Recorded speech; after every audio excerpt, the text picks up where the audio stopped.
அழகும் இளமையும் உள்ள சுஜாதாவிற்கு இந்திய துப்பறியும் இலாகாவில் வேலை கிடைத்து இன்று பதவியை ஏற்றுக்கொண்டு அவருடைய நாற்காலியில் அமர்ந்து பொறுப்பை ஏற்றுக்கொண்டார். அப்போது ஒரு போன் வருது. செல்வந்தர் சதாசிவம் வீட்ல இருந்து பேசுறதாகவும், எப்பவும் 7 மணிக்கெல்லாம் எழுந்து வந்து விடுபவர் இப்ப 11 மணியாகியும் ரூம் கதவு திறக்கல. நானும் பலமுறை கதவ தட்டி பார்த்துட்டேன். கதவ உடைச்சு திறக்கவும் பயமா இருக்கு. உடனே வாங்கன்னு அழுதுட்டே பேசுன பொண்ணுகிட்ட பேரை சொல்லு, வீட்டு அட்ரஸ கொடு, அப்பத்தான நாங்க வர முடியும்னு சுஜாதா கேட்கவும் அந்த பொண்ணு பேரு கல்யாணி என்றும் செல்வந்தர் வீட்ல காரியதரிசியாக வேலை செய்வதாகவும் சொல்லி வீட்டு அட்ரஸ கொடுக்கறாங்க. அதை எழுதிக் கொண்டு சதாசிவம் வீட்டுக்கு காவலர்களோட போறாங்க. சுஜாதா வீட்டுக்கு முன்பு கூட்டமாக இருந்தார்கள். காவலர்களை வைத்து கூட்டத்தை ஒதுக்கிவிட்டு உள்ளே நுழைகிறார்கள் சுஜாதாவும் மற்ற போலீசாரும். சதாசிவம் அறைக்கதவை உடைத்து உள்ளே சென்று பார்க்கும்போது சதாசிவம் மயங்கி கிடந்தார். ஒரு ஆம்புலன்ஸை வரவைத்து சதாசிவத்தை ஆஸ்பத்திரிக்கு அனுப்பி வைத்துவிட்டு நிம்மதி பெருமூச்சு விட்டார். நேத்து செல்வந்தர் சதாசிவத்தை ஆஸ்பத்திரிக்கு அனுப்பி வச்சுட்டு நேரா ஆபீஸ் போய் நடந்த சம்பவத்தை ஸ்டேட்மெண்ட் எழுதி வச்சுட்டு வீட்டுக்கு சாப்பிட போனாங்க. சுஜாதா சாப்பிடும்போது அவரோட உடல்நிலைய பத்தி யோசிச்சுக்கிட்டே சரியா சாப்பிட முடியல. ஏண்டி உனக்கு பிடிக்குமேன்னு விதவிதமா செஞ்சு வச்சா ஒழுங்கா சாப்பிட மாட்டேங்கறியே, இதுக்குத்தான் வேலை செய்யும் போது வேலைய பாரு. வீட்டுக்கு வந்தா எம்புள்ளையா இரு. எத்தனை தடவைதான் சொல்றது, அம்மாவோட பொலம்பல காதல வாங்கவே இல்ல சுஜாதா. எப்படி இருந்தாலும் ஒரு தடவை சதாசிவத்தோட வீட்டை பார்த்துட்டு வந்துடலாம்னு அந்த வீட்டை அடைந்தார். சுஜாதா. வீட்டினுள் வேலைக்காரர்கள் மட்டும் இருந்தார்கள். வீட்டை நிர்வாகம் செய்யக்கூடிய பெண்ணிடம் முதலாளியின் அறையை பார்வையிட வேண்டும் என்று கூறிவிட்டு முதலாளியின் அறைக்குள் நுழைந்த சுஜாதா அந்த அறையை அங்குலம் அங்குலமாக ஆய்வு செய்தார். அறை மிகவும் சுத்தமாக இருந்தது. அறையின் ஒரு பகுதியில் ஒரு மேஜை இருந்தது. மேஜையின் மேல் மருந்துகள், சிரிஞ்சுகள், நீடில்கள் சிதறி கிடந்தன. மேஜை திராயரை இழுத்து திறந்து பார்த்தார். அங்கும் இதே மருந்துகள், சிரிஞ்சுகள், நீடில்கள் இருந்தன. அந்த மருந்து பாட்டிலை பார்த்தார். அவை சர்க்கரை வியாதி உள்ளவர் சுஜாதா வீட்ட நிர்வாகம் பண்ற பொண்ண விசாரிக்கிறதுல இருந்து தொடங்குனாங்க. வாங்க, உங்க பேர் என்ன? சுஜாதாவோட கேள்விக்கு வணக்கம் மேடம், என் பேரு கல்யாணி. நான் தான் இந்த வீட்டு நிர்வாகத்தையும் இங்க வேலை செய்யறவங்களையும் கவனிச்சுக்கறங்க என்ற கல்யாணியிடம். அப்படின்னா இதையெல்லாம் கவனிச்சுக்கற நீங்க? இந்த மேஜை மேலையும் மேஜைக்குள்ளையும் இத்தனை மருந்து, நீடில்ஸ் எல்லாம் திறந்தே கிடக்குதே, அதையெல்லாம் கவனிக்கிறதில்லையான்னு கேட்ட சுஜாதாவிடம், இந்த ஒரு மாசமா இந்த ரூமுக்குள்ள கூட்டுறவங்கள தவிர யாரும் உள்ள வரதில் லைங்க மேடம் என்று எதையோ பேச தயங்கிய கல்யாணியிடம், ஏன், என்ன விஷயம்? எதுவா இருந்தாலும் தயங்காம சொல்லுங்க. நான் யார்கிட்டையும் நீங்க என்கிட்ட பேசுறதையோ என்கிட்ட சொல்றதையோ நீங்க சொன்னதாக சொல்ல மாட்டேன், என்ன நம்புங்க என்ற சுஜாதாவிடம். சுஜாதா மேடம், அச்சச்சோ சாரிங்க மேடம், தெரியாம பேர சொல்லிட்டங்க. பரவாயில்ல, நான் ஒன்னும் நினைக்கல. நீங்க தாராளமா என்னை பேர் சொல்லியே கூப்பிடலாம், நான் ஒன்னும் நினைக்க மாட்டேன். மேடம், இந்த ஒரு மாசமா முதலாளிம்மா வீட்ல இல்லைங்க. அவங்க 2வது பொண்ணும் சிங்கப்பூர்ல இருக்காங்க. அந்த பொண்ணுக்கு 8வது மாசம் நடக்குது. டெலிவரில ஏதோ சிரமம் இருக்குன்னு சொன்னதுனால பொண்ண இங்க கொண்டு வந்து பாத்துக்கலாம்னு நினைக்க. ஆனால் திராவல் ஆகாதுன்னு டாக்டர் சொல்லிட்டாங்க. அதனால முதலாளியம்மா சிங்கப்பூர் போய் 1 மாசத்துக்கு மேல ஆச்சு. டெலிவரிக்கு இன்னும் 20 நாள் இருக்கு. அதுக்குள்ள ஐயாவுக்கு இப்படி ஆயிடுச்சு. அம்மா இன்னைக்கே கிளம்பி இப்ப விஷயத்துக்கு வரங்க மேடம். கடந்த 1 வருஷமா முதலாளி ரம்யான்னு ஒரு பொண்ண அவருக்கு பியூஏவாக சேர்த்திருக்காரு. அந்த பொண்ணு அதிகமா வீட்டுக்கெல்லாம் வராது. ஆனால் ஐயா எங்க போனாலும் அந்த பொண்ணும் போகும்.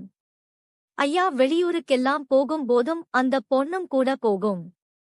அந்த பொண்ணு வந்ததுல இருந்து ஐயாவும் அம்மாவும் சரியா பேசிக்கிறதே இல்ல. அம்மா சிங்கப்பூர் போனதுக்கப்புறம் ஒரு தடவை வந்தது. ஐயாவும் அந்த பொண்ணும் கொஞ்சித்திருந்தாங்க.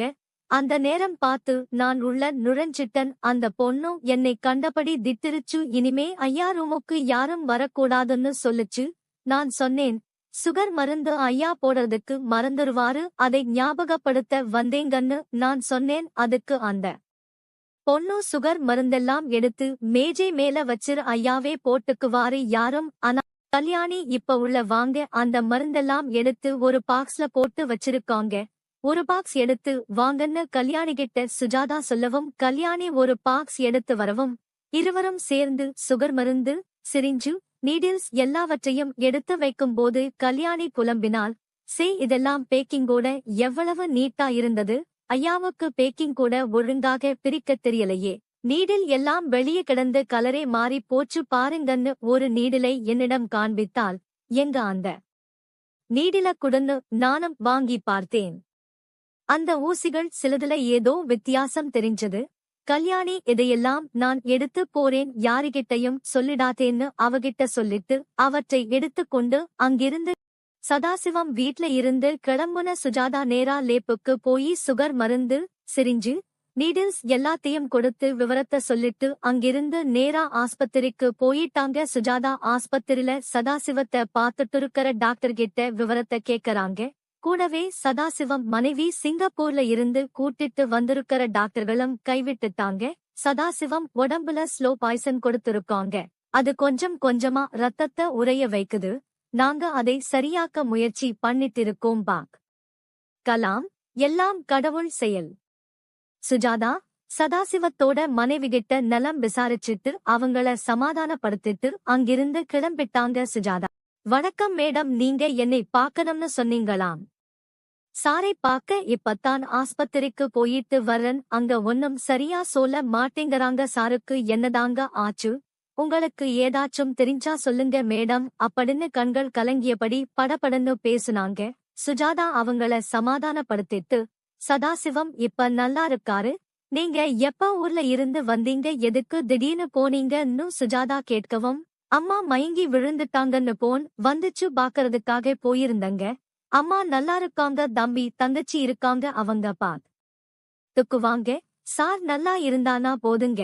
சார் உங்களுக்கு எப்படின்னு சுஜாதா கேட்க, மேடம் அவர் இல்லன்னா நான் இல்லைங்க, எனக்கு அவருக்கு நான், எங்க உறவே அப்படித்தாங்க மேடம்.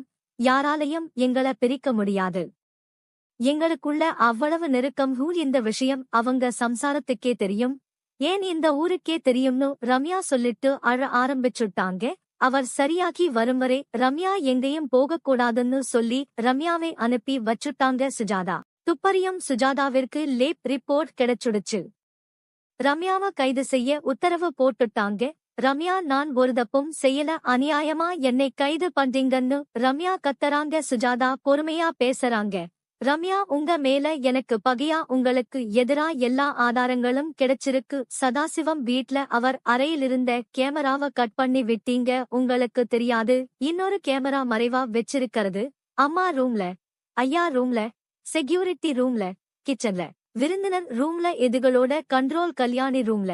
இதெல்லாம் கல்யாணி அனாவசியமா பார்க்க மாட்டாங்க. இது எனக்கு எப்படி தெரியும்னு கேட்டீங்கன்னா, அன்னைக்கு டேபிள் மேல கிடக்கிறத பார்த்து நான் சத்தம் போட்டப்ப சார் இப்படியெல்லாம் யாரும் பண்ண மாட்டாங்க, வாங்க காட்டறேன்னு கூட்டி போனாங்க.